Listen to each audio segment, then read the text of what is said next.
नमस्कार, तुम्ही ऐकताय रेडिओ नगर 90.4 FM आवाज तुमचा.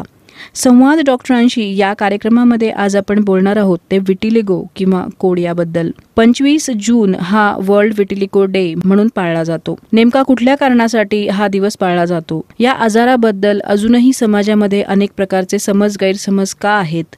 हा आजार म्हणजे नेमकं काय आहे?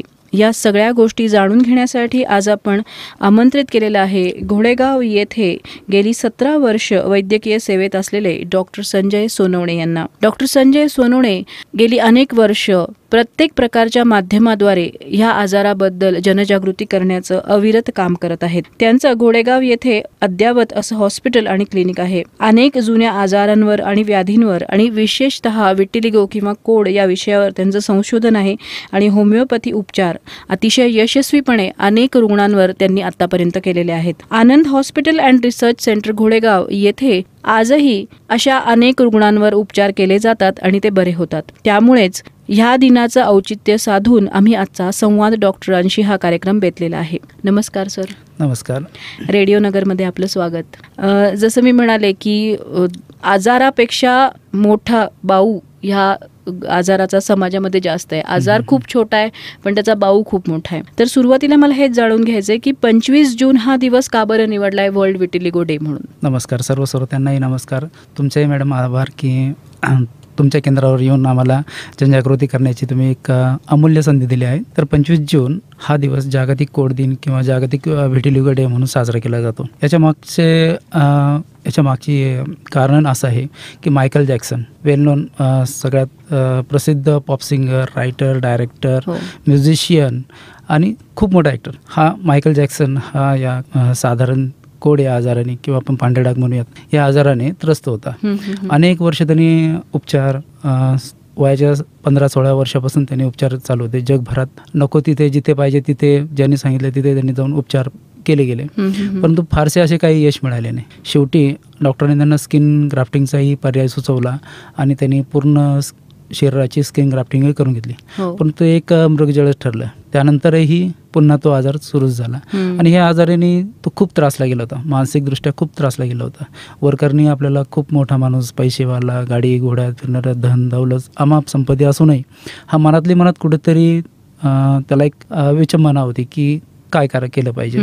तर अशा ह्याच्यामध्ये त्या आजाराच्या ताणामुळे तो एक मानसिक विकार त्याला जडला गेला आणि मानसिक विकाराच्या गोळ्या त्याला कंटिन्यू चालू होत्या. 25 जून 2009 साली या औषधांची जशी मात्रा वाढत गेली तसं तो रेजिस्टन्स होत गेला. औषधांची मात्राही वाढत गेली आणि प्रोपेनोफेनॉल आणि बेन्झोडायझेपिन या झोपेच्या औषधांची मात्रा जास्त झाल्यामुळे तो मृत्युमुखी पडला. हा दिवस दुर्दैवी ठरला. त्यामुळे त्याच्या स्मरणार्थ जागतिक संशोधन करणारी संस्था world vitiligo research foundation USA यांनी त्याच्या स्मरणार्थ हा दिवस वर्ल्ड विटिलिगो डे म्हणून साजरा करण्याचा ठरवला आहे आणि गेल्या 5-6 वर्षापासून तो साजरा केला जातोय. बरोबर. म्हणजे एखाद्या आजारामुळे इनडायरेक्टली का होईना जर एखाद्या व्यक्तीचा मृत्यू होत असेल तर मला वाटतं त्या आजाराबद्दल जनजागृती ही आजच्या काळाची गरज ठरते असं म्हणायला काही हरकत नाही.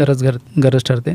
कारण ऍक्च्युली हा पांढरे डाग किंवा कोड किंवा विटिलिगो, लिकोडर्मा अशा अनेक नावाने संबोधन झालेला हा आजार आहे. ॲक्च्युली यामध्ये मेडिकली हा आजार नाहीच आहे. फक्त एक शारीरिक व्याधी आहे आणि या व्याधीमुळे शरीरातले जे काही रंग देणाऱ्या पेशी असतात, मेलॅनिन नावाच्या एक आपल्याकडे रंगद्रव्य असतं की ज्यामुळे त्वचेला काळा, सावळा किंवा गोरा रंग येतो, निमगोरा गोरा रंग येतो. ह्या पेशी व्यवस्थित कार्य करत नाही. त्याची पॅथॉलॉजी अशी आहे की ह्या पेशी व्यवस्थित कार्य करत नाही किंवा त्यांचं जे प्रमाण आहे ते कमी होतं आणि त्यामुळे थोडीशी त्वचा पांढरी दिसायला लागते. यामध्ये कुठलेही जंतू नसतात किंवा कुठलेही संसर्गजन्य सुद्धा आजार नाही आहे. पण श्वेतकुष्ठ आणि कुष्ठ अशी संज्ञेमुळे खूप जणांचे गल्लत होऊन गेले. त्यामुळे कुष्ठरोगासारखाच हा एक आजार आहे असं खूप जणांच्या आजही मनात आहे आणि आजही लोकांच्या मनामध्ये ती भावना आजही मोठी आहे. गैरसमज तर याबद्दल आपण नेमकं बोलणारच आहोत. पण ह्या आजाराचे रुग्ण प्रामुख्याने कुठले आढळतात? म्हणजे वयोगटाशी काही संबंध आहे किंवा कुठल्या एरियाशी काही संबंध आहे असं काही? तसा काहीही संबंध नाही. हा वयाच्या 6 महिन्याचं एक बाळ सुद्धा मी बघितलेलं आहे. 6 महिन्यापासून तर वयाच्या 90 वर्षापर्यंत कुणाला येऊ शकतं. असे काही नाही की पर्टिक्युलर एज ग्रुपमध्ये येईल किंवा फक्त एक हेरिडिटरी असेल तर थोडेसे चान्सेस थोडेसे जास्त येतात. बरोबर. बाकी असं विशेष असं काही नाही त्यामध्ये. आणि मुख्य म्हणजे तुम्ही मुळात म्हणालात की तो आजार नाहीच आहे. मेलॅनिन नावाचं जे द्रव्य असतं ते कुठे कमी कुठे जास्त झाल्यामुळे हा आजार म्हणजे दिसायला तसं वेगळं दिसायला आजार म्हणण्यापेक्षा आपण विकार म्हणूयात. बरोबर. हा आजार होण्याची विशेष काही कारणं असतात का? अद्यापपर्यंत त्याचं संशोधन चालू आहे. ऍक्च्युली आपण आजार होण्याचे कारण अभ्यासण्यापेक्षा आधी हा आजार काय ते समजून घेऊयात. यामध्ये एकदम सोप्या भाषेत सांगायचं ठरलं, शरीरात आपला जो रंग देणाऱ्या ज्या पेशी असतात त्या ज्यावेळेस कमी होतात त्यावेळेस त्वचा पांढरी दिसायला लागते. त्वचेमध्ये असणाऱ्या मेलॅनिन नावाच्या रंगद्रव्यामुळे त्वचेला रंग येतो आणि तो रंग ज्यावेळेस कमी प्रमाणात दिसायला लागतो त्यावेळेस तो पांढरटपणा दिसायला लागतो. मग त्याचं कारण खूप असू शकते. ते एक तर व्यवस्थित कार्य करत नसतील किंवा नष्ट होऊ लागले असतील त्यामुळे त्वचा पांढरी दिसू लागते. आता त्या पांढऱ्या डागांच्या प्रमाणानुसार त्याचे 4 प्रकार पडतात पूर्ण. लोकलाइज, सेगमेंटल, ॲक्रोफेशियल आणि जनरल. लोकलाइजमध्ये काय होतं की एकाच ठिकाणी हे डाग येतात म्हणजे आणि खूप दिवस ते स्थिरही असू शकतं, वर्षानुवर्ष स्थिर असू शकतं. सेगमेंटलमध्ये काय होतं की हे एका पट्ट्यामध्ये येतात. जर डाव्या बाजूला हातावर आले तर ते उजव्या बाजूला दुसऱ्या बाजूला त्याच ठिकाणी येणार. अशा पद्धतीने दोन्ही बाजूला सेम असतात. त्याला सेगमेंटल म्हटलं जातं. आणि ॲक्रोफेशियल म्हणजे यामध्ये काय होतं की हे डाग जे आहेत म्हणजे हातांच्या बोटावर, ओठांवर, तळहात, तळपाय अशा ठिकाणी असतात. आणि जनरल म्हणजे पूर्ण अंगावर टोटली असतात. बरोबर. आणि यामध्ये कधी कधी काही भाग गुलाबीसर दिसतो किंवा काही भाग पांढरा दिसतो, तर हेही काही वेगळे प्रकार आहेत का? नाही, प्रकार हा एकच आहे, फक्त त्याचे पिगमेंट जिथे कमी जास्त असतं त्यानुसार ते हे होतात. ऍक्च्युली कोडचं जर कारण म्हणलं किंवा पांढऱ्या डागाचं जे कारण आहे ऍक्च्युली याच्यावर खूप संशोधन चालू आहे. याचं एक असं फिक्स कुठलंही कारण नाही. म्हणजे हा एक अनुत्तरित प्रश्न आहे. यामध्ये जंतू नसतात, विषाणू नसतात किंवा हा कुठल्याही वयात कुणालाही होऊ शकतो. हा काही दैवी शाप नाही किंवा दैवदैवतच शाप नाही किंवा भूतबाधाही नाही. याला शास्त्रीय कारण एवढंच सांगता येईल की मेलॅनिन हा रंग तयार करणाऱ्या मेलॅनोसाइट पेशींच्या विरोधात अँटी मेलॅनोसाइट प्रतिद्रव्य तयार होतात आणि ही प्रतिद्रव्य मेलॅनिन निष्क्रिय करतात व निष्क्रिय झालेल्या मेलॅनिनमुळे रंग तयार होतात आणि रंगद्रव्य कमी झाले त्यामुळे त्वचा पांढरी दिसायला लागते. अगदी सोप्या भाषेत. बरोबर. याविषयी जगभरात संशोधन चालू आहे. माझंही 17 वर्षापासून संशोधन चालू आहे. 11 कारणं सापडलेत, आणखी किती सापडतील तेही सांगता येत नाही, पण खूप काही आता हाती आलंय. बरोबर. 11 कारणं किंवा 11 गोष्टींमुळे हे ट्रिगर आउट होतं किंवा सुरुवात होते असं म्हणायला हरकत नाही. तर ही 11 कारणं आतापर्यंत तुम्हाला कुठली सापडली? खूप. त्यामध्ये एक तर पहिली गोष्ट म्हणजे टायफॉइड फिवर असेल. बरं. तुमचं व्हॅक्सिनेशन, रॉंग व्हॅक्सिनेशन, काही जणांना ॲलर्जी असेल. खूप असे कारण आहेत किंवा कुपोषणही एक कारण आहे. त्यामध्ये डेफिशियन्सी आहे, विटॅमिन डी डेफिशियन्सी असू शकते किंवा एनी कुठलाही आजार पूर्ण बॉडीला एक्झॉस्ट करतोय मे बी. बरोबर. म्हणजे ट्युबरक्युलोसिस असेल, तुमचं HIV पॉझिटिव्ह असेल, कुठलाही आजार ज्याने प्रतिकार शक्ती कमी होते तिथे हा आजार होऊ शकतो. बरोबर. किंवा काही वेळेस म्हणजे मी काही रुग्ण असे बघितले की जे म्हणतात की आम्हाला एखाद्या ठिकाणी लागलं आणि मग तिथला रंग परत आला नाही, तर हे पण एक कारण असू शकतं का? नाही, लागणं हे आपण त्याला एक्साइटिंग फॅक्टर म्हणू शकतो. एक थोडक्यात सांगतो मी. आजार हा एक शरीर हवेचा फुगा जसा आहे प्रमाणे शरीरात भरलेला आहे. कुठेही पंक्चर होईल तिथून हवा जाईल, त्या पद्धतीने हा आजार जिथे काही एक्साइट कॉज होईल तिथून हा आजार होऊ शकतो. ऍक्च्युअली ही बेसिक टेंडन्सी आहे. याला ऍक्च्युली मायझम म्हणतात होमिओपॅथीमध्ये. मायझम नावाचा एक प्रकार आहे की कुठलाही आजार होण्याची कंडिशन, प्रोन कंडिशन म्हणजे may be prone to that particular disease is called as miasm. बरोबर. म्हणजे समजा 10 मुलांना लागलं तरी प्रत्येकालाच काही पांढरा डाग येतो असं नाही, पण त्याच्यापैकी एखाद्याला ज्याच्यामध्ये टेंडन्सी आहे त्याला नक्कीच होणार. म्हणजे हे कारण असू शकत कारण नाही. That is the exciting cause. तुम्ही 16 वर्षापासून या क्षेत्रात कार्यरत आहात. अनेक प्रकारचे रुग्ण तुम्ही बघितलेले आहे. तुम्ही आत्ताच उल्लेख केला की 6 महिन्याच्या एका बाळाला सुद्धा ते होतं. तर ती केस आम्हाला आठवली तर सांगू शकाल का थोडी? नक्कीच. ज्यावेळेस जे इन प्रेग्नन्सी बाळ ज्यावेळेस पोटामध्ये होतं त्यावेळेस आईला सिव्हिअर व्हायरल फिवर झालं होतं. डिहायड्रेशन वगैरे खूप काही, म्हणजे आपण काय म्हणतो 104 ताप, डोक्यात ताप जाणे वगैरे असे प्रकार झाले होते. त्यामुळे झटके येणे एकदम असे प्रकार, म्हणजे खूप क्रिटिकल कंडिशनमध्ये आई त्यातून बाहेर आली आणि त्याचे दुष्परिणाम म्हणून त्या बाळांवर परिणाम झाले, पांढरे डाग उठले.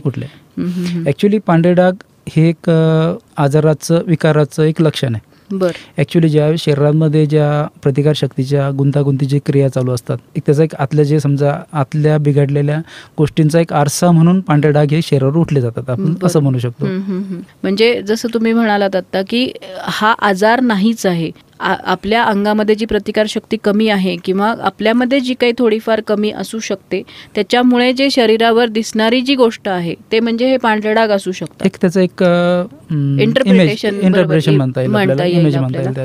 विटिलिगो किंवा कोड याविषयी अजून खूप माहिती आपल्याला डॉक्टर संजय सोनवणे यांच्याकडनं घ्यायची आहे, पण त्याआधी डॉक्टर सोनवणे, तुमच्या आवडीचं एखादं गाणं आपल्या श्रोत्यांना ऐकूयात आणि मग आपली चर्चा अशीच पुढे सुरू ठेवूया. चालन.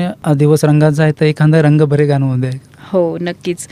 एक सुंदर असं नुकतंच प्रदर्शित झालेला चित्रपट आहे कॉफी आणि बरंच काही, यातलं रंग हे नवे नवे हे गीत आपण ऐकूयात आणि मग आपली चर्चा अशीच पुढे सुरू ठेवूयात. ऐकत रहा रेडिओ नगर 90.4 FM, आवाज तुमचा.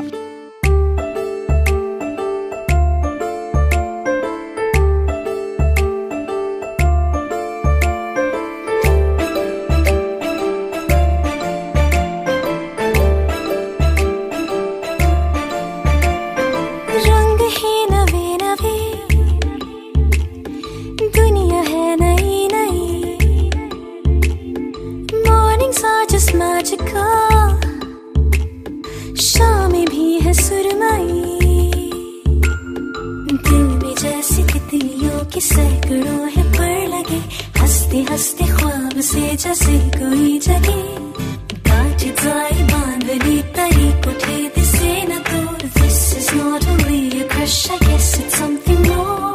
ख्वाबों में भी ख्यालों में भी एकटी असे नमी असेच तो ही सोबती. रंग है नवे नवे, दुनिया है नई नई. Just magical, शाम भी है सुरमई.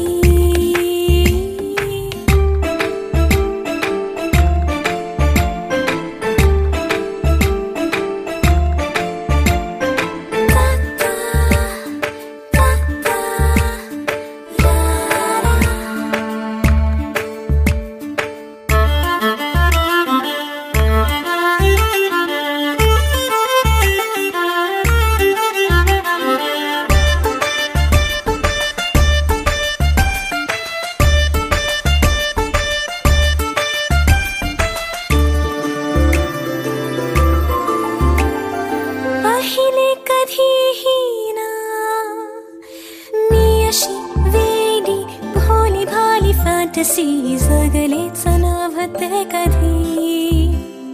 अब तो जब दिन ढलता है, ना पता कैसे कब सिंड्रेला बनून जाते मी माझी.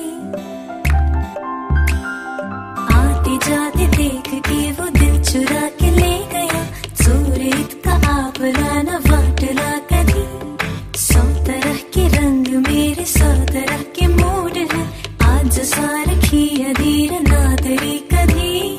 ख्वाबों में भी ख्यालों में भी एकटी असे नमी असेच तो ही सोबती. रंग है नवे नवे, दुनिया है नई नई. Mornings are just magical, शाम भी है सुरमई. सैकड़ों है पर लगे, हंसते हंसते ख्वाब से जैसे कोई जगे, गांठ जाए बांधनी तरी उठे दिसे न दूर. This is not only a crush, I guess it's something more. ख्वाबों में भी ख्यालों में भी एकटी असे नमी असेच तो ही सोबती.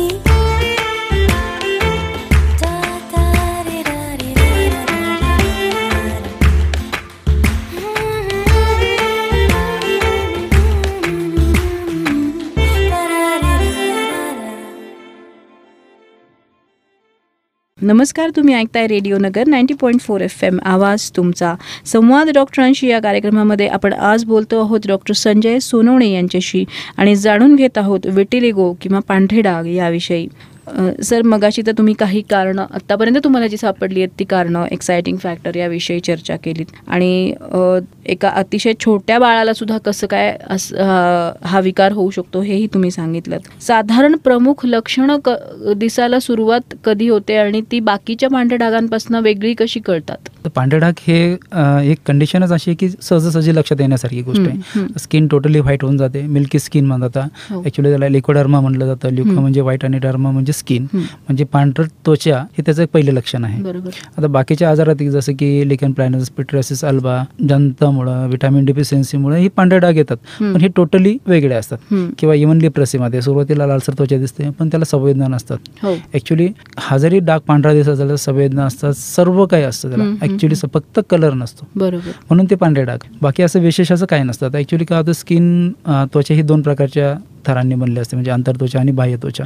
तर आंतरत्वचेमध्ये स्ट्रॅटम कॉर्निझम, स्ट्रॅटम लुसिडम, स्ट्रॅटम ग्रॅन्युलिझम, स्ट्रॅटम कॉर्निम असे 4 घटकांनी बनलेले असते. तर त्याच्यामध्ये स्ट्रॅटम ग्रॅन्युलिझम नावाचा जो शेवटचा थर आहे त्यामध्ये ह्या मेलॅनोब्लास्ट नावाच्या पेशी असतात आणि ह्या मेलेनिन नावाचा रंग तयार करत असतात.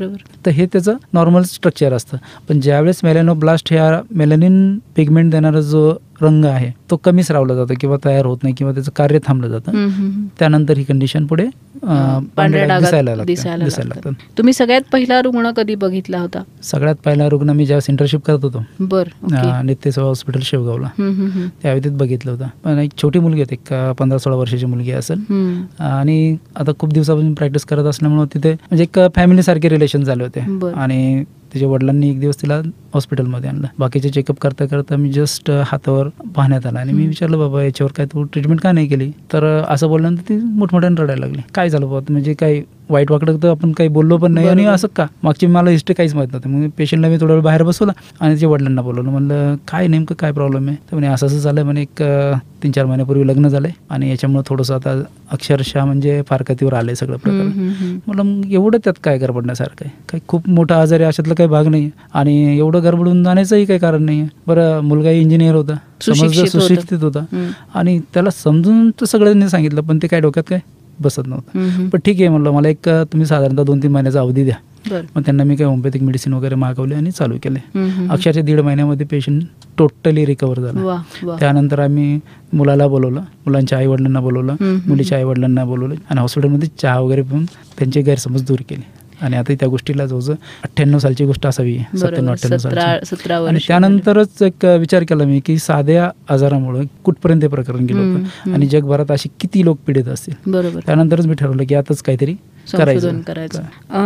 जसं आता तुम्ही एक उदाहरण दिलं, तर आजारापेक्षा किंवा विकारापेक्षा त्याचा जो सोशल स्टिग्मा आहे किंवा समाजामध्ये एक खूप मोठे गैरसमज याविषयी आहेत, त्यामुळे हा आजार उगीच खूप मोठा झालाय असं वाटतं. नक्कीच. तुम्हाला काय अनुभव यायचे? एक तर पहिली गोष्ट, मेडिकली हा आजार नाहीच आहे. दुसरी गोष्ट, एक लोकांमध्ये एक गैरसमज, भीती की निर्माण झाली की समजा मुलीला असेल तर त्या मुलीला थोडं ऍक्सेप्ट करायलाच अवघड होऊन जातं की मुली झाल्यानंतर लग्नानंतर मुलांना होतं काय. ऍक्च्युली त्याच्यापासून शारीरिक कुठलीही इजा नाही किंवा त्याचं त्यात कुठलाही त्रास नाही, फक्त एक कॉस्मेटिक प्रॉब्लेम आहे. आणि मुलींच्या बाबतीत किंवा माझ्या लग्नाला उपर मुली आहेत त्यांच्या बाबतीत खूप मोठा इश्यू आहे. अक्षरशः लोक रडतात. मेडिकली काही प्रॉब्लेम नाही, पण समाजामध्ये ही जे असणारी भीती, अनाभित भीती यापासून, म्हणजे काही प्रॉब्लेम तर नाहीच आहे पण काय ऍक्सेप्ट करत नाही हेही कळत नाही. कदाचित दिसायला ते थोडंसं वेगळं दिसत असल्यामुळेही हे गैरसमज असावेत असं वाटतं. नक्कीच. हे तर झालं उपवर मुलींबद्दल किंवा यंग जनरेशन बद्दल. जे थोडेसे वयोवृद्ध लोक आहेत त्यांना सुद्धा ती तेवढीच भीती वाटते. याचं कारण काय असेल? ऍक्च्युली काय झालंय, आता सगळं आपण मेट्रोपॉलिटन याच्यामध्ये काम करतोय, रोजची धावपळ, सध्या दिसणं म्हणजे शो सगळ्यात महत्त्वाचं. म्हणजे शो एक फार मोठा इश्यू आहे. तुमच्याकडे काय याला नाही, पण तुमच्याकडे शो काय यावरच किंमत ठरवली जाते. आणि बऱ्याच वेळा काय होतं, रिप्रेझेंटेटिव्ह किंवा एखाद्या कंपनीची GM CM जे अशा गोष्टी येतात. परवाचीच एक केस आहे, मुंबईची एक लेडीज होते, सर्व काही व्यवस्थित, फक्त एक स्पॉटमुळे तिचं प्रमोशन थांबलं अक्षरशः चेहऱ्यावर असल्यामुळं तिला ते इंटरप्रिटेशन करणं ऍक्च्युली तिला टाळलं जात होतं. त्यामुळे ज्यावेळेस तिने सांगितलं पण ते खूप वाईट वाटलं. तर त्याला आपण ते मनातून काढायचं कसं. बरोबर. कंपनीचे काही क्रायटेरियाज इश्यूज खूप काही असू शकतं त्यामध्ये. म्हणजे सोशल मीडियावर आज इतकं ज्ञान पाजळण्याचं काम चालू असतं खरं म्हणजे की मन चांगलं पाहिजे किंवा तुमचं विचार चांगले पाहिजेत. तर ह्या सगळ्या गोष्टी फक्त तेवढ्या लिहिण्यापुरत्या मर्यादित राहतात की काय? पुस्तकापुरतंच मर्यादित असं वाटतं. प्रॅक्टिकली कोणी त्याचं काही यूज केलं असं तरी वाटत नाही. म्हणजे खूप म्हणजे लाखात एखादा असावा की अशा गोष्टी तो फ्री माइंडली ऍक्सेप्ट करू शकतो. बरोबर. तुम्ही आतापर्यंत 16-17 वर्ष या विषयावर अभ्यास करताय. कॉमनली हे जे पांढरे डाग आहेत ते जास्त कुठल्या भागावर दिसून येतात शरीराच्या? मोस्टली हाताला, म्हणजे कोपऱ्यांना, म्हणजे जिथं घर्षण होणारे भाग आहेत. म्हणजे सर्वसाधारणपणे कोपऱ्याला मोस्टली असतात. कोपऱ्याला, हाताला, त्यानंतर मानेला आणि गुडघ्यांना या ठिकाणी मोस्टली दिसतात. त्याच्या प्रकारानुसार मग ते वेगवेगळ्या ठिकाणी आहे, पण जास्त करून या ठिकाणी दिसून येतात. ऍक्च्युली जिथं स्किनचं घर्षण होतं किंवा स्किन वरचीवर डॅमेज होते, घासली जाते, अशा ठिकाणी ते जास्त प्रमाणात दिसतात. बरोबर. लक्षणं तर आपण बघितली, प्रकारही याचे तुम्ही साधारण सांगितलेले आहेत. जेव्हा तुमच्याकडे एखादी केस येते आणि तुम्ही उपचाराला सुरुवात करता तेव्हा तुम्ही कुठल्या कुठल्या गोष्टींवर जास्त लक्ष केंद्रित करता? म्हणजे वय वगैरे ह्या सगळ्या गोष्टी विचारात घेऊनच तुम्ही इलाज सुरू करता, तर त्या कुठल्या गोष्टी आहेत? ऍक्च्युली आता प्रत्येक पेशंट हा युनिक असतो. म्हणजे आमच्या होमिओपॅथीमध्ये सुद्धा एक औषध काय प्रत्येकाला लागू होत नाही. बरोबर. इंडिव्हिज्युअल मेडिसिन्स असतात.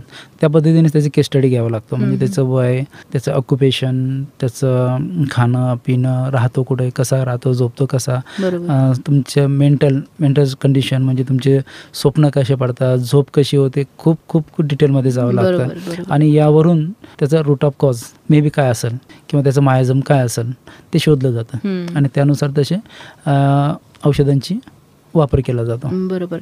ट्रीटमेंट सुरू केल्यावर आता आजकाल प्रत्येकाला अशी गॅरंटी लागते की मी एवढे दिवस औषध घेतलं की मला नक्की गुण येईल. तर मेडिसिन हा काही 2+2 4 असा सायन्सच नाही येते.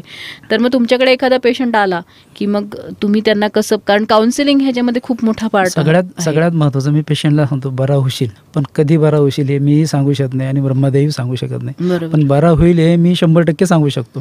मे बी 10 दिवसात नीट होशील किंवा 10 वर्षे लागतील किंवा 10 महिने लागतील. बरोबर. कारण याला मोजमाप नाही आहे. जसं आपण थर्मामीटरने ताप मोजू शकतो, तुमचं ब्लड प्रेशर मोजू शकतो, याला मोजमापच नाही आहे. कुठल्याही रक्ताच्या तपासण्या केल्या तर त्या नॉर्मलच असतात. मग त्यात असं मोजमाप नसल्यामुळे आपल्यालाही पण त्यांना अंदाजे काही सांगता येत नाही. पण ॲक्च्युली खरं सांगायचं ठरलं की ज्यावेळेस फर्स्ट डोस हा दिला जातो मेडिसिनचा, तर विदिन सेकंड्स त्याचे परिणाम आपल्याला बघायला मिळतात. परंतु पेशंटला आपण ॲश्युअर करत नाही. आणि ह्यामध्ये काउन्सिलिंग किंवा तो रुग्ण आणि त्याच्याबरोबर आलेले नातेवाईक यांना समजून सांगणे, याच्यामध्ये तुमचा किती वेळ खर्च जातो? एका पेशंटला मला कमीत कमी 1.5 तास जातो. कारण ते फार महत्त्वाचं आहे. अर्धा पाऊण तास तर मला त्यांना समजूनच सांगावं लागतं. पहिलं पूर्ण त्यांचा ब्रेन वॉशआउट करावं लागतो की इतके गैरसमज असते, बाबा काय सांगायचं. म्हणजे अक्षरशः हसू येतं आणि कधी कधी रागही येतो. आता मध्यंतरी एक बेंगलोरची केस होती माझ्याकडे आणि मोठ्या घरात उद्योगपती चांगला, त्यांची एक 6-7 वर्षाची मुलगी असेल. खूप ठिकाणी प्रयत्न केले, काही फरक नाही पडला. कुठेतरी वाचलं, त्यांनी फोन करून अपॉइंटमेंट घेऊन आले माझ्याकडे. तर बघितलं मला, तर ते ॲक्च्युली वाटलं कसं होतं, आपण इतके उपचार घेतले, तर आपण एक खेडेगावात आलो आणि कसं बरं वाटेल. त्यांच्या मनात ती एक म्हणजे हेच होतं, शंकाच होती. आल्यानंतर त्यांनी काउन्सिलिंग केलं, त्यांनी सांगितलं सगळं काही केलं. आता हे कुठल्या तरी एक बाबाचे औषध चालू आहेत. मी म्हटलं बघू द्या बरं. मलाही थोडंसं उत्सुकता वाटली. म्हटलं किती पैसे घेतले? त्यांनी 20,000 रुपये घेतले. म्हटलं काय असं, बघू द्या बरं. तर एक गारगोटीचा खडा दिला होता आणि तो दुधात उघडून प्यायला सांगितलं होतं. ॲक्च्युली गारगोटी कधीच उघडत नाही. म्हणजे इतके बोगस प्रकार सुद्धा होतात आणि वाईट वाटलं. म्हणजे सुशिक्षित असून अशा मार्गे का लागतात लोक, तेही कळत नाही. बरोबर. आणि ते पण केवळ सोशल स्टिग्मा किंवा लोक काय म्हणतील या एकाच कारणासाठी. बरोबर. म्हणजे पहिला तुमची सुरुवात जी आहे उपचाराची ती काउन्सिलिंग पासून होते असं म्हणायला हरकत नाहीये. मग हिस्ट्री वगैरे घेतली जाते आणि पेशंटला औषध दिलं जातं. कुठले फॅक्टर्स आहेत की ज्याच्यामुळे एखादा रुग्ण लवकर बरा होईल किंवा खूप वेळ लागेल हे ठरवलं जातं?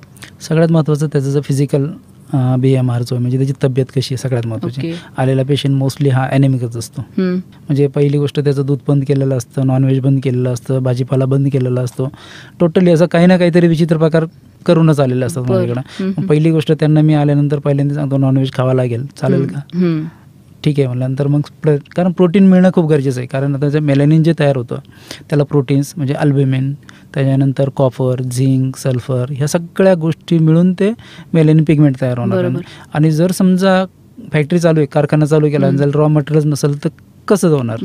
तर औषधांनी आपण काय करतोय, फक्त जो झालेला बिघाड आहे तो रिपेअर करतोय, त्याला काही न्यूट्रिशन आपण काही देत नाही. त्याला न्यूट्रिशन भेटणं खूप गरजेचं आहे. म्हणजे जे पोषक द्रव्य आहेत तेही द्यावं लागतात, काही विटॅमिन्सच्या गोळ्याही द्यावं लागतात, रक्तवाढीचे काही औषधं वगैरे गरज पडली तेही द्यावं लागतात. म्हणजे सगळ्यात महत्त्वाचं त्याची तब्येत नॉर्मली ज्यावेळेस त्याची हेल्थ होईल त्याच वेळेस याला खूप चांगला बदल होणार आहे. बरोबर. आपल्या शरीराची प्रतिकारशक्ती आणि एकंदरच शरीर आपण किती चांगलं मेंटेन करू शकतो यावरच कुठलेही औषधं, मग तुम्ही कुठल्याही पॅथीचे घ्या, ते कसे ॲक्ट होतील हे अवलंबून असतं. अजून कुठले कारणं जर असतील फेवरेबल किंवा ह्या औषधं चांगले ॲक्ट होण्यासाठी अजून कुठले गोष्टी पॉझिटिव्हली असतील तर चांगलं असतं. म्हणजे एखादी व्यक्ती तुमच्याकडे लवकर आली किंवा उशीर आली ह्याचा काही परिणाम होतो का? हो नक्कीच. जर सुरुवात जर असेल तर लवकरच बरं होणार. जर समजा त्याचे खूप कारणं आहेत त्याच्या, समजा आपण यश अपयश म्हणता येईल त्याला. तर एकाच घरात 2पेक्षा जास्त रुग्णांना जर बाधा असेल तर तो वेळ लागणार. बऱ्याच वर्षापासून जर आजार असेल, म्हणजे खूप काळ झाला आहे, 10 वर्ष झाले, 5 वर्ष झाले, असं जर काळ असेल तर त्याला वेळ लागेल. आणि डागांवर जर काळे केस असेल तर लवकर फरक पडतो. कारण केस हे खालून येतात, त्वचेच्या खालून. आणि जर त्वचेच्या खाली मेलॅनिन पिगमेंट जर नॉर्मल असेल तर तिथले केस हे काळे राहतात.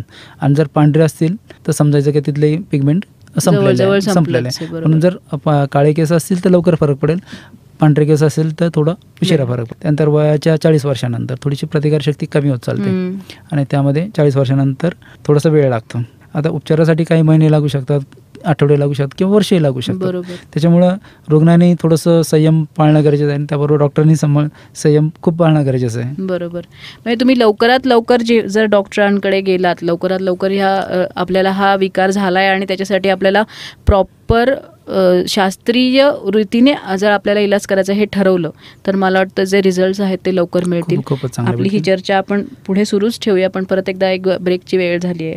कुठलं गाणं ऐकूयात आता? तर इतनी शक्ती हमें देना दाता, की आम्हालाही शक्ती देऊ आणि रुग्णांनाही शक्ती देऊ. नक्कीच ह्या नोटवर हेच गाणं मला वाटतं खूप सार्थ आहे. इतनी शक्ती हमें देना दाता हे गाणं ऐकून आपली चर्चा अशीच पुढे सुरू ठेवूयात. ऐकत रहा रेडिओ नगर 90.4 FM, आवाज तुमचा.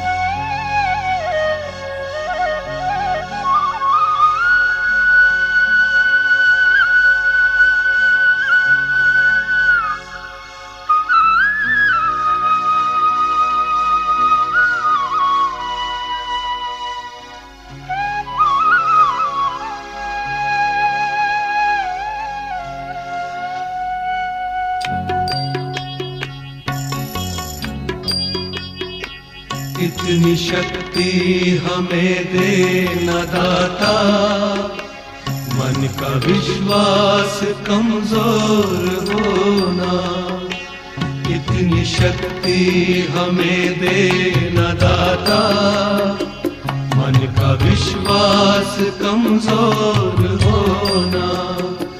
हम चले नेक रास्ते पे हमसे भूल कर भी कोई भूल होना. इतनी शक्ति हमें देना दाता, मन का विश्वास कमजोर होना.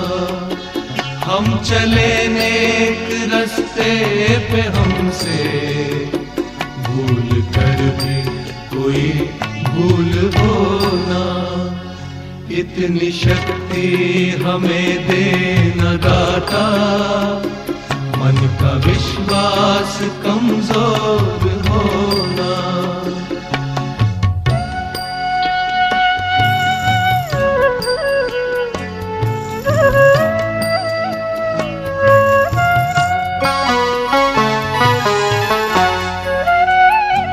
हर तरफ जुल्म है, बेबसी है, सहमा सहमा सहर आदमी है. पाप का बोझ बढ़ता ही जाए, जाने कैसे ये धरती थमी है.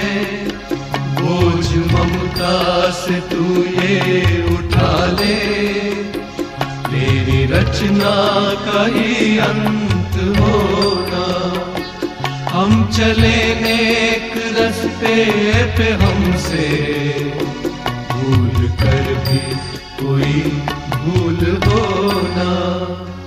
इतनी शक्ति हमें देना दाता, मन का विश्वास कमजोर होना।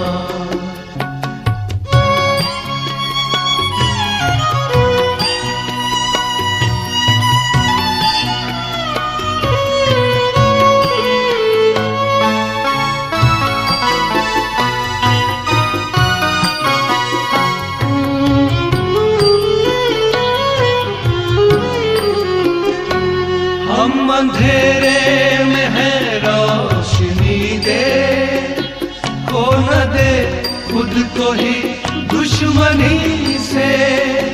हम सजा पाए अपने दिए की, मौत भी हो तो सहले खुशी से। कल जो गुजरा है फिर से न गुजरे, आने वाला वो कल ऐसा होना। हम चले नेक रास्ते पे हमसे भूल कर भी कोई भूल होना। इतनी शक्ति हमें देना दाता, मन का विश्वास कमजोर होना। इतनी शक्ति हमें देना दाता, मन का विश्वास कमजोर होना।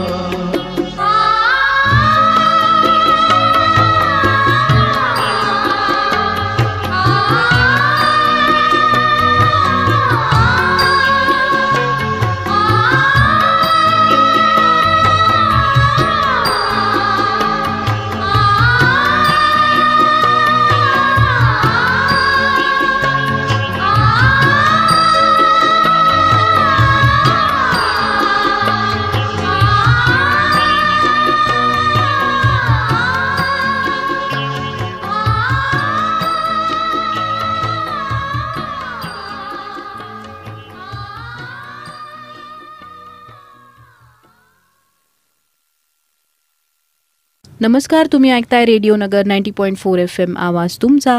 संवाद डॉक्टरांशी या कार्यक्रमात आपण बातचीत करतो आहोत डॉक्टर संजय सोनवणे यांच्याशी आणि जाणून घेत आहोत पांढरे डाग किंवा विटिलिगो याबद्दल.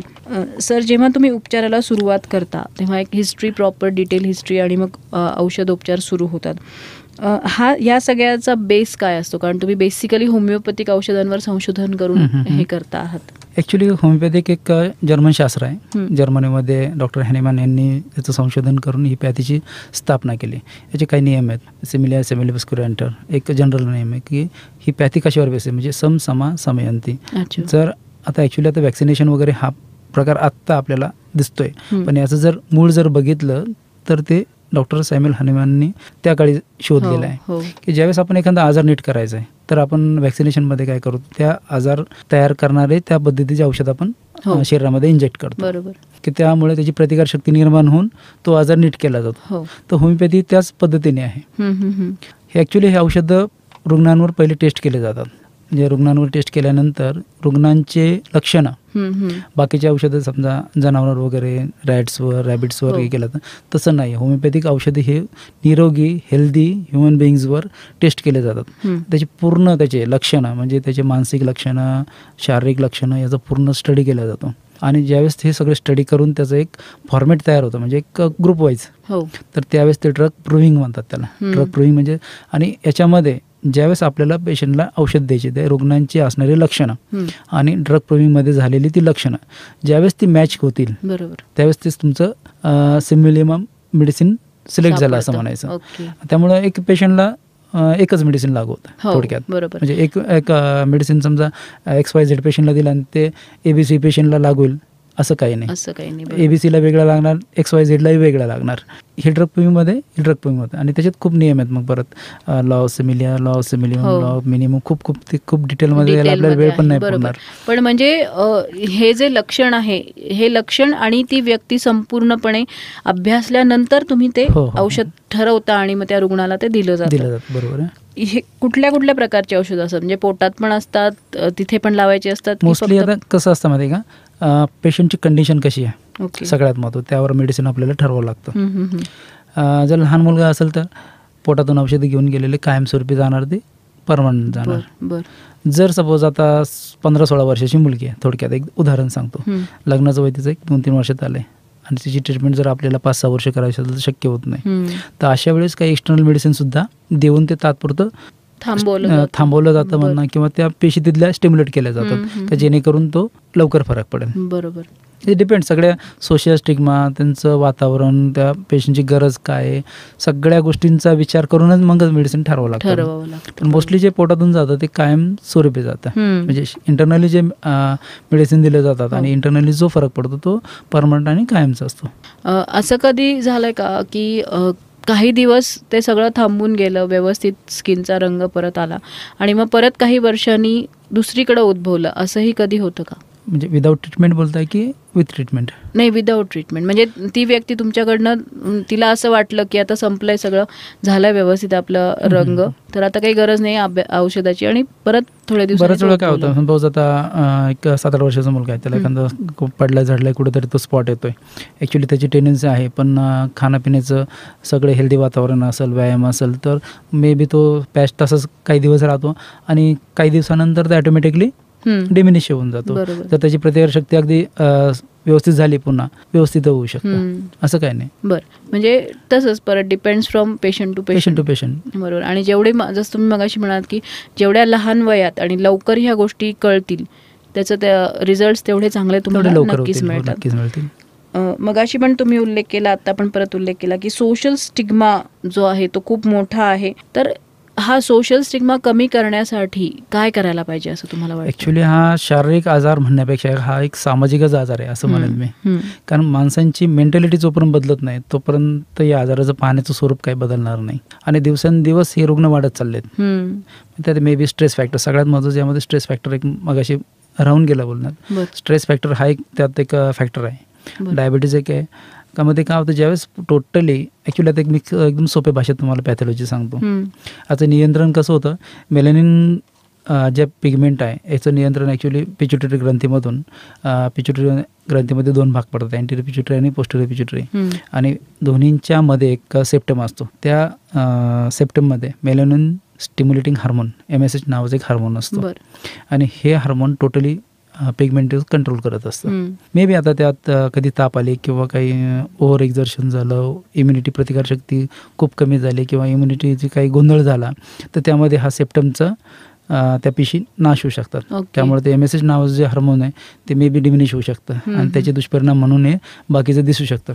आणि दुसरी एक बाजूने असं कंट्रोल केलं जातं की ज्या ब्लास्ट सेल आहेत, UV रेज जे आहेत, म्हणजे अल्ट्राव्हायोलेट रेज जे आहेत, ते ज्यावेळेस स्किनवर, त्वचेवर पडतात त्यावेळेस त्या मेलॅनोब्लास्ट सेलला स्टिम्युलेट केल्या जातात, स्टिम्युलेट होतात, आणि त्यातून मेलॅनिन पिगमेंट हे तयार होतात. आणि ॲक्च्युली आपण उष्णकटिबंधात राहणारे माणसं आहोत, त्यामुळं ही जी थिअरी आहे ही थोडीशी विसंगत वाटते. बरोबर.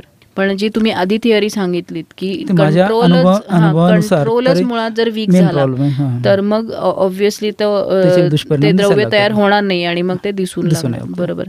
औषधोपचार एकीकडे सुरू असताना अजून कुठल्या गोष्टी पाळायला तुम्ही पेशंटला सांगता? यामध्ये महत्त्वाचं म्हणजे काय माहिती का, कच्चा कांदा खात, म्हणजे हे होमिओपॅथीच्या औषधांची आणि पथ्यांचा संबंध येतो.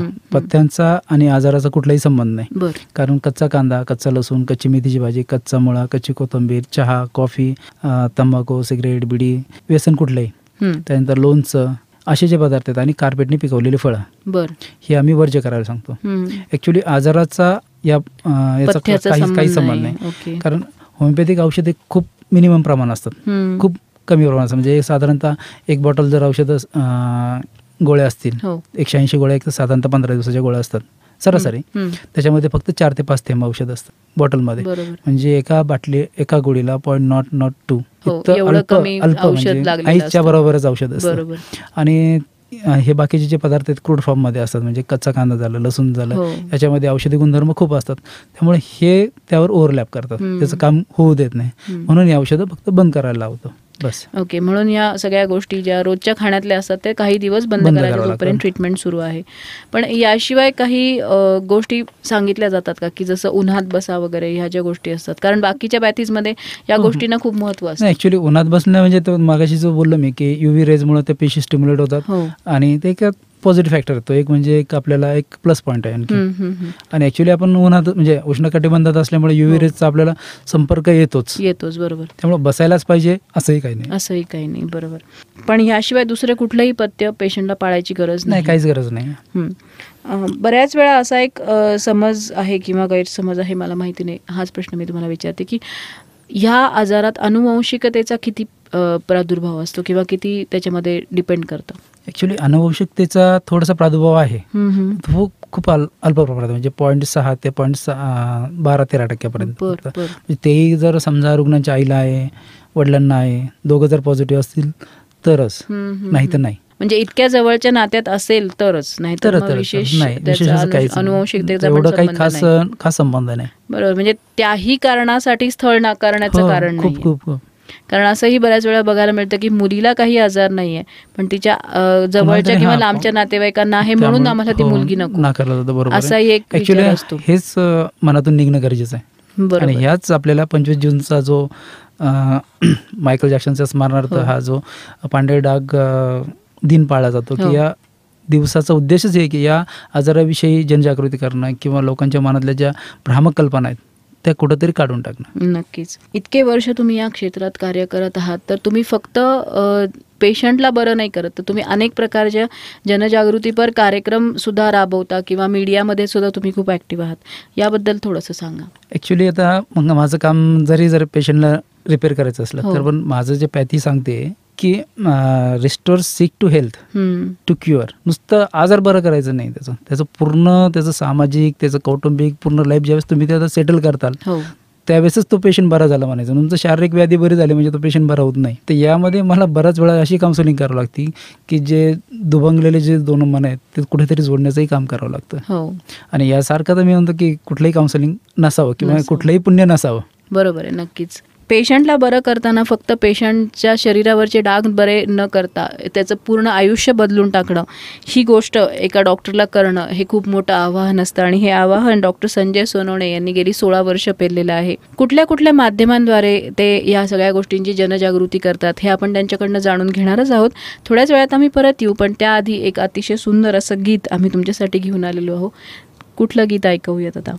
ठीक, कुठलं एक तुमच्या पसंतीने गाणं होऊन द्या मॅडम. ओके, छान.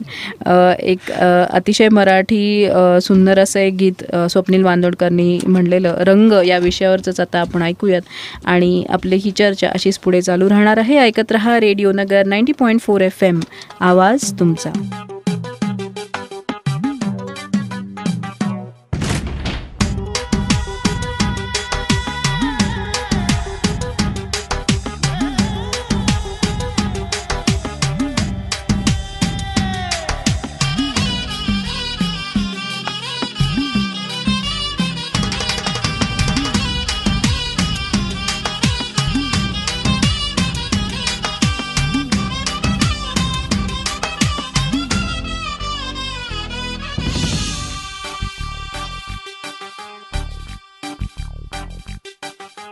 गालावर खळी डोळ्यात धुंदी, ओठावर खुले लाली गुलाबाची, कधी कुठे कसा तुला सांग भेटू, वाट पाहतो मी एका इशाऱ्याची, जाऊ नको दूर तू अशी ये समोर तू, माझा रंग तू घे तुझा रंग मला दे.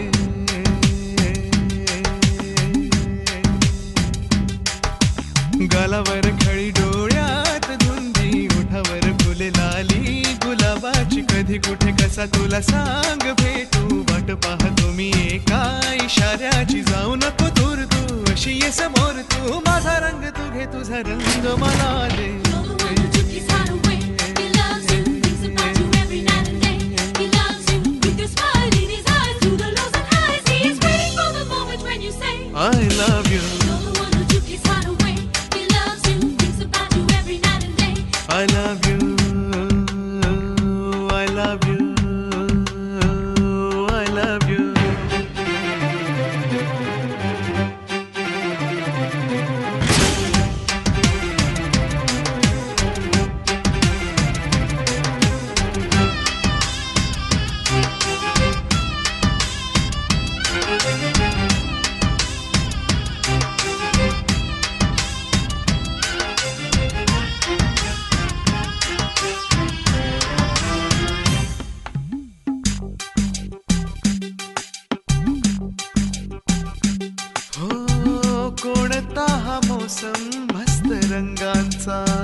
हसवे माझ्या जीवनी आला.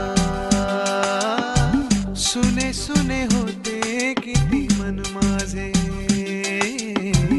आज तेच वाटे धुंद मधुशाला. जगण्याची मज आता कळते मजा, नाही मी कोणाचा आहे तुझा.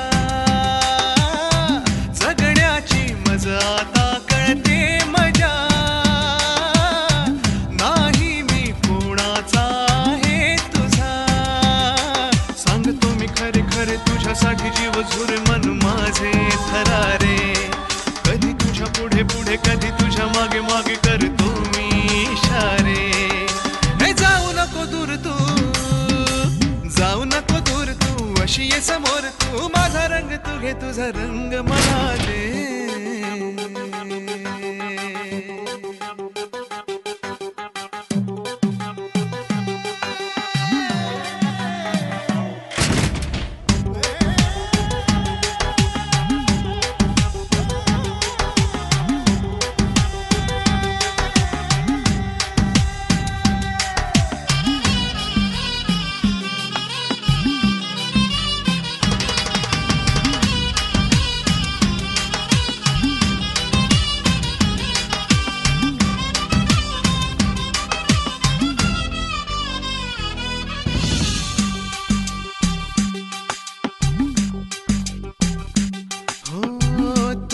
पापण्याच्या सावली खाली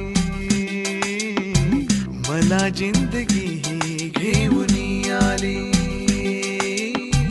तुझ्या चाहुलीची धून आनंदी, अंतरास माझ्या छेडून गेली. जगण्याची मज आता येई नशा, तू माझे जीवन तू माझी दिशा. जगण्याची मज आता येई नशा, तू माझे जीवन तू माझी दिशा. आता तरी माझ्यावरी कर तुझी जादूगिरी, हुर हुर का जीवाला. बोल आता काहीतरी भेट आता कुठेतरी कसला हा बोला. हे जाऊ नको दूर तू, जाऊ नको दूर तू, अशी ये समोर तू. माझा रंग तू घे तुझा रंग मला दे. गालावर खळी डोळ्यात धुंदी, ओठावर फुले लाली गुलाबाची. कधी कुठे कसा तुला सांग तू, वाट पाहतो मी एका इशाऱ्याची. जाऊ नको दूर तू, अशी ये समोर तू. माझा रंग तू घे तुझा रंग मला दे. He loves you. He loves you.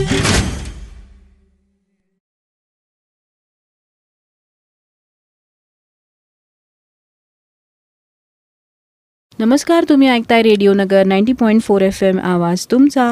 संवाद डॉक्टरांशी या कार्यक्रमामध्ये आपण बोलतोय डॉक्टर संजय सोनवणे यांच्याशी, जे गेली 17 वर्ष विटिलिगो किंवा पांढरे डाग या विषयामध्ये संशोधन आणि कार्य करत आहेत. सर, मी जसं म्हणाले की तुम्ही फक्त पेशंट बरा करत नाही, तर तुम्ही अनेक मीडियामधून माध्यमांमधून ह्या गोष्टीचा पूर्ण समज गैरसमज वगैरे दूर करण्याचा प्रयत्न करता.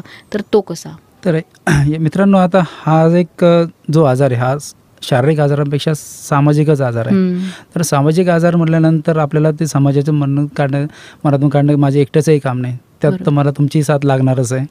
तर आमचे सामाजिक उपक्रम तर चालूच आहेत, तुम्ही त्यात सहभागी होऊ शकता. यामध्ये अनेक वृत्तपत्रातून लिखाणही चालू आहे, प्रबोधनही चालू आहे. आकाशवाणीवरून हॅलो डॉक्टर सारख्या कार्यक्रमातूनही मी बऱ्याच वेळा प्रबोधन केलं आहे. फेसबुकवर महाराष्ट्र ल्युकोडर्मा सोशल ग्रुप नावाचा एक ग्रुपही स्थापन केला आहे मी, की ज्यामध्ये बऱ्याचशा रुग्णांचा समावेश असून त्यांचे जे प्रश्न असतील, शंका असतील, त्याचंही निरसन केलं जातं. त्याच्यानंतर फेसबुकवर सुंदर मी होणार आणि पांढरे डाग एक सामाजिक समस्या नावाचे 2 पेजेसही आज आहेत आपले. का त्या पेजेसमध्ये जी अद्ययावत जी माहिती आहे, बरे झालेले रुग्ण, त्यांचे अनुभव हेही शेअर केले जातात, का जेणेकरून बाकीच्या पेशंटमध्ये एक आत्मविश्वास निर्माण होतो. त्यानंतर 2003 साली आपण सुंदर मी होणार नावाची एक VCD पण प्रकाशित केली. सुंदर मी होणार नाव हे आपण यासाठी दिलंय की लोकांच्या मध्ये जो असणारा जो कुरूपतेचा जो भाव आहे तो निघून जाऊन रुग्णांनी म्हटलं पाहिजे की मी छानच दिसणार. त्यानंतर doctor Sanjay Patil www.drsanjaypatil.blogspot.in www.drsanjaypatil.blogspot.in व www.curelecoderma.blogspot.in ह्या 2 वेबसाईटही आपण ब्लॉग चालू आहेत. त्यानंतर ऑनलाईन कन्सल्टेशनही आपण सुरू केलं आहे. आणि आत्ता मध्यंतरीच आपण 2009मध्ये यासाठी ह्या ब्लॉगचं आपण इनॉग्रेशन केलं आहे. त्यानंतर सुंदर मी होणार अँड्रॉइड ॲप्लिकेशनही आत्ताच आपण लॉन्च केलं आहे. आणि इंटरनेटवर यावर मोफत माहिती देतच कंटिन्यू चालूच असते. बरं, खूप छान. जेणेकरून फक्त एक रुग्ण न बरा करता पूर्ण समाजाला लागलेला हा जो पांढरा डाग आहे हाच बरा करण्याचं काम तुम्ही करताय असं मला आता या सगळ्या गोष्टींवरनं वाटायला लागलं आहे की डाग कुठलाही वाईटच असं एक समाजामध्ये जो समज आहे तोच दूर करण्याची एक काम तुम्ही अहोरात्र करता आहात असं म्हणायला काही हरकत नाही आहे. जे लेख येत आहेत, जे फेसबुकमधनं तुम्ही जनजागरण करताय, ब्लॉग स्पॉट्सवरनं करताय, त्यांनी फक्त रुग्णांना फायदा होणार नाही आहे तर पूर्ण समाजाला या गोष्टीचा फायदा होणार आहे. अनेक असे लोक आहेत, मायकल जॅक्सन हे तर उदाहरण आहे, पण असे अनेक पदांवरचे लोक आहेत की जे ह्या सगळ्यावर मात करून आजही आपलं स्वतःचं वर्चस्व सिद्ध करतायत. तर अशा काही लोकांची नावं आपण जरूर सांगावीत. बरेचसे नावं आहेत. त्यात ॲक्ट्रेस आहेत, ॲक्ट्रेस आहेत, काही ॲक्टर आहेत, मोठमोठे ॲक्टर आहेत, पण त्याचं नाव पब्लिकली घेणं काही योग्य नाही. त्यातले त्यात आपण एक क्रिकेटपट्टू केसकर आय थिंक तर खूप मोठा क्रिकेटपट्टू होता का ज्याने हे डाग असूनही त्यावर म्हणजे भारताचं त्याचे नाव आठवत नाही मला त्यांचं, पण त्यांनी खूप मोठं नाव केलं. त्यानंतर मायकल जॅक्सन तर वेल नोन पर्सन आहे. असे खूप काही आहे. म्हणजे पांढरे डाग हा काय तुमच्या शारीरिक जरी आजार असेल तर तुमच्या सामाजिक उन्नतीचा कुठलाही अडथळा होऊ शकत नाही. फक्त एक समाजालाही त्याचं काही घेणं देणं नसतं. आपणच आपल्या मनाला काय म्हणतो खातो की नाही मला असं त्रास होतोय, असं लोक काय म्हणतील. सगळ्यात महत्त्वाचं निम्मा भीती ही लोक काय म्हणतील एवढंच आहे फक्त, बाकी काही नाही. समाजाला त्याचं काही नाही. तुमचं कार्य व्यवस्थित असेल, तुमचं कार्य कौशल्य व्यवस्थित असेल तर तुम्ही खूप मोठ्या पदावरही जाऊ शकता, असं काही नाही. नक्कीच. म्हणजे आपणच आपला जो कॉम्प्लेक्स आहे, इन्फिरियरिटी कॉम्प्लेक्स, तो जर काढला तर मला वाटतं स्काय इज द लिमिट. तुम्ही तुमचं गोल नक्की मिळवू शकता. आणि आपण कसे दिसतो ह्यापेक्षा आपण कसे आहोत हे जर लोकांसमोर जास्त चांगल्या रीतीने आपण मांडू शकलो तर मला वाटतं आपले पांढरे डाग सुद्धा अतिशय सुंदर दिसायला लागू शकतात. प्रश्नच नाही. सर, तुम्ही इतकी छान सोप्या शब्दामध्ये इतक्या मोठ्या गोष्टीची माहिती आज लोकांना दिलेली आहे. मला वाटतं 25 जून हा एक जागतिक दिवस धरायला, एक जागतिक विटिलिगो डे मानायचीच गरज नाही आहे. रोजच या गोष्टीला अनेक लोक फाईट करत असतात आणि त्यांना एक पॉझिटिव्हिटी ह्या आपल्या कार्यक्रमातून द्यायचा आपण प्रयत्न करणार आहोत. ह्या तुमच्या कार्यासाठी गेली 16 वर्ष तुम्ही जे कार्य करता आहात, या तुमच्या कार्यासाठी शासनाने आणि अनेक सामाजिक संस्थांनी सुद्धा दखल घेतलेली आहे. त्यामध्ये आदर्श बहुजन मित्र, समाजभूषण, समाज प्रबोधनासाठी कलेक्टर शेखर गायकवाड यांच्या उपस्थितीत तुम्हाला पुरस्कार मिळालेला आहे. याशिवाय गृहमंत्री RR पाटील यांच्या हस्ते सुद्धा तुमच्या या कार्याचा गौरव झालेला आहे. यानंतर संत एकनाथ महाराज स्मृतिगौरव पुरस्काराने तुम्हाला गौरवण्यात आलेला आहे. आणि पद्मभूषण डॉक्टर रजनीकांत अरोळे ज्यांनी आपलं संपूर्ण आयुष्य रुग्णांच्या सेवेसाठी खर्च केलं, त्यांच्या नावाने सुद्धा तुम्हाला पुरस्कार दिलेला आहे. तर ह्या सगळ्या पुरस्कारांमुळे आत्तापर्यंत तुम्ही जे काम केलं आहे ह्याला कशी उभारी मिळालेली आहे? ॲक्च्युली पुरस्काराचा आणि कामाचा तसा संबंध नाही आहे. कामामुळे पुरस्कार मिळालेत, पुरस्कारामुळे काम मिळत नाही. बरोबर. मग काम करत राहणे आणि चांगल्या रीतीने काम करणे हेच माझं ध्येय आहे. आणि डागमुक्त समाज, मे बी तो काळा डाग असेल किंवा व्हाईट, म्हणजे चारित्र्याचा डाग असेल किंवा शारीरिक असेल, ते डाग हे धोकेदायक आहे. आपल्याला डागमुक्त समाजच निर्माण करायचा आहे. आणि 25 जून पांढरे डाग दिन म्हणून जो आपण साजरा करतो यापेक्षा खूप काही असं वेगळं नसावं. बरोबर आहे, नक्कीच. आणि काय संदेश द्याल शेवटी आमच्या माध्यमातून नगरकरांना या आपल्या ह्या विषयावर? सगळं म्हणजे डाग हा एक सामाजिक समस्या आहे. पांढरे डाग ही सामाजिक आहे, ती काही शारीरिक समस्या नाही. त्यामुळे त्याचा कुठलाही बाऊ न करता तुम्ही तुमच्या कार्यात मग्न राहा. तुमच्या यशाच्या शिखरात तुम्ही चढत राहा. आणि ज्यावेळेस तुम्ही तुमच्या यशाच्या शिखरावर विराजमान होता त्यावेळेस तुम्हाला समाजच तुम्हाला सॅल्यूट करेल. नक्कीच. आणि मग त्यामध्ये कुठेही तुमचा चेहरा कसा दिसतो किंवा तुमच्या कुठेही शरीरावर पांढरे डाग आहेत याचा विचार सुद्धा कोणी करणार नाही. नक्कीच करणार नाही. नक्कीच. आणि एक वैद्यकीय व्यावसायिक म्हणून तुम्ही ह्या डागांवर कशी मात करायची ह्याचं तर अहोरात्र तुम्ही संशोधन आणि चिंतन करताच आहात, पण म्हणून पांढऱ्या डागांमुळे माझी ही प्रगती खुंटली असं कुणालाही कधी वाटतं का? कधीच वाटायला नको आहे. आणि त्यांनी एक पांढरे डाग हे आपल्या आयुष्यातील एक आडसर आहे हे त्यांनी मनातून काढून टाकलं पाहिजे. नक्कीच. डॉक्टर संजय सोनवणे यांना आम्ही आज बोलवलं ते विटिलिगो किंवा पांढरे डाग याविषयीचे गैरसमज दूर करण्यासाठी. मला वाटतं तुमच्या मनात असलेले अनेक गैरसमज आज आपल्या या चर्चेतनं दूर करण्याचा आम्ही प्रयत्न केलेला आहे. तरीही तुमच्या मनात काही गैरसमज असतील किंवा तुमच्या आसपास असे काही रुग्ण असतील तर तुम्ही जरूर डॉक्टर संजय सोनवणे यांच्याशी संपर्क साधावा. तुम्हाला फक्त आजारांवर उपचार मिळणार नाही तर एक प्रॉपर काउन्सिलिंगसुद्धा डॉक्टर सोनवणे यांच्याकडून मिळेल. आणि त्यांचे ब्लॉग स्पॉट्स किंवा त्यांनी जे आत्तापर्यंत माध्यमातून जनजागृती करायचा प्रयत्न केला आहे हे सुद्धा वाचण्याचा प्रयत्न करा आणि हा जी समाजाला लागलेला विकार आहे तो दूर करण्याचा प्रयत्न करा. सर, तुम्ही इथे आलात, खूप छान मार्गदर्शन केलं, त्याबद्दल खूप खूप धन्यवाद. मी तुमचे धन्यवाद व्यक्त करतो की तुम्ही मला 2 शब्द याविषयी बोलण्याची संधी दिली आणि रुग्णांपर्यंत आणि समाजापर्यंत पोहोचण्याची एक संधी उपलब्ध करून दिली, त्याबद्दल तुमचेही धन्यवाद. धन्यवाद सर.